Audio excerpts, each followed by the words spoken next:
गंवार सास। ममता ने अपने बेटे को पढ़ा लिखाकर बड़ा आदमी बनाया। अब वो शहर में अपने परिवार के साथ रहता है। एक दिन ममता का बेटा रोहन अपनी पत्नी आलिया से कहता है, अरे आलिया, सुनो, माँ अब से गांव में नहीं रहेगी। वो हमारे साथ यहीं रहेंगी शहर में। उनका कमरा आज नौकर से बोलकर अच्छे से साफ करवा देना। ओह, आज तो मेरी किटी पार्टी है, फिर मुझे जिम और फिर शॉपिंग। ठीक है, कल करवा दूंगी। अ, अच्छा, लेकिन माँ के सामने ये कपड़े नहीं चलेंगे। हाँ, तुम्हें साड़ी या सूट पहनना होगा। अरे बिल्कुल भी नहीं। मेरे मम्मी पापा ने इतना पैसा लगाकर शादी इसलिए नहीं की थी कि मैं अपनी मर्जी के कपड़े पहन ओढ़ भी ना सकूं। अरे चलो, गुस्सा मत हो, लेकिन कुछ दिन तो माँ की खुशी के लिए कर सकती हो ना। लेकिन आलिया मानती नहीं। माँ आती है सिंपल सी साड़ी, झोला और चप्पल पहनकर। अरे रोहन, मैं इनके साथ कैसे रहूंगी? मेरी फ्रेंड्स क्या कहेंगी? ये तो पूरी गंवार लग रही है। आलिया, माँ गांव में रहती थी इसलिए ऐसी हैं। तुम आज ही माँ के साथ जाकर उनकी पसंद की शॉपिंग करवा देना। इनके साथ घर के अंदर रहना मुश्किल है, बाहर तो मैं कभी भी ना जाऊं। रोहन को आलिया पर गुस्सा आ जाता है। माँ, ओ माँ। हाँ बेटा। वो माँ को ले जाने के लिए उनका हाथ पकड़ता है कि अरे माँ, तेरे हाथ अभी तक इतने कड़े हैं, तूने इसका कोई इलाज नहीं किया? अरे बेटा, इसका कोई इलाज नहीं। वैसे भी मुझे कोई शर्म नहीं कि मेरे हाथ मुलायम नहीं है, क्योंकि इन्हीं हाथों से मेहनत कर मैंने तुझे बनाया है बेटा। अगले दिन। माँ, मैं ऑफिस जा रहा हूँ। कुछ लाना हो तो आलिया को बोलकर फ़ोन करवा देना। रोहन के जाने के बाद, आप ना आज कमरे में ही रहिएगा, घर में पार्टी है, मेरी सहेलियां आ रही हैं, मैं उन लोगों के सामने आपको नहीं ला सकती हूँ। ठीक है बहू, लेकिन तुम कहो तो मैं कुछ खाने को बना दूँ तुम लोगों की पार्टी के लिए। वो लोग सिर्फ कॉन्टिनेंटल या थाई फूड ही खाते हैं।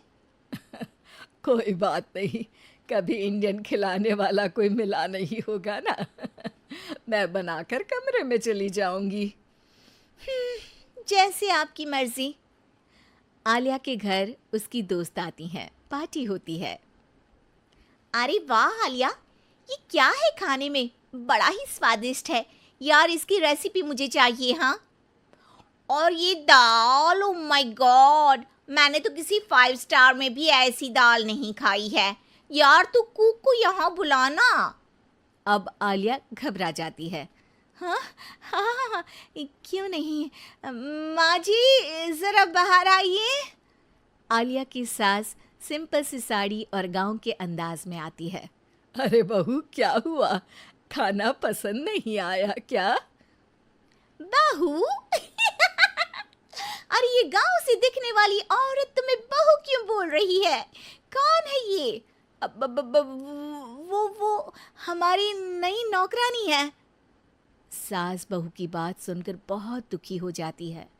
वो सर झुकाकर जा ही रही होती है कि एक सहेली बोल पड़ती है। अरे कहाँ जा रही हैं माँ जी? वो उठकर उनके पैर छूती है। जीती रहो बेटा। क्या है ना, आपकी शक्ल बिल्कुल मेरी माँ जैसी है। पता है आलिया, मैं शहर पढ़ने आई और फिर शहरी हो गई, लेकिन मेरे माँ पापा तो आज भी गांव में रहते हैं, बिल्कुल इनके जैसे ही हैं। आप यहाँ बैठिए ना आंटी, आप सच में बड़ी खूबसूरत है और आपके हाथ का खाना तो लाजवाब है। काश ये मेरी सास होती। सभी सहेलियां सास को घेर कर बैठ जाती हैं और उनसे खाने की रेसिपी पूछ रही होती है कि तभी घर की बेल बजती है और रोहन आता है। अरे क्या बात है, आज आप लोग हमारे घर में? और ये लोग तो मुझे आलिया से ज़्यादा माँ की सहेलियाँ लग रही हैं। क्या ये आपकी माँ है? लेकिन आलिया ने तो कहा कि ये उनकी नौकरानी है और इन्होंने भी नहीं बताया।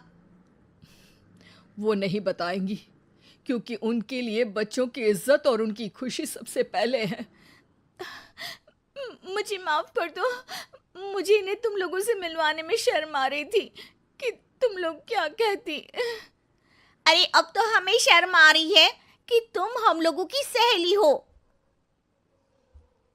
हाँ, जो माँ जैसी सास को नौकरानी बोले वो हमारी सहेली नहीं हो सकती।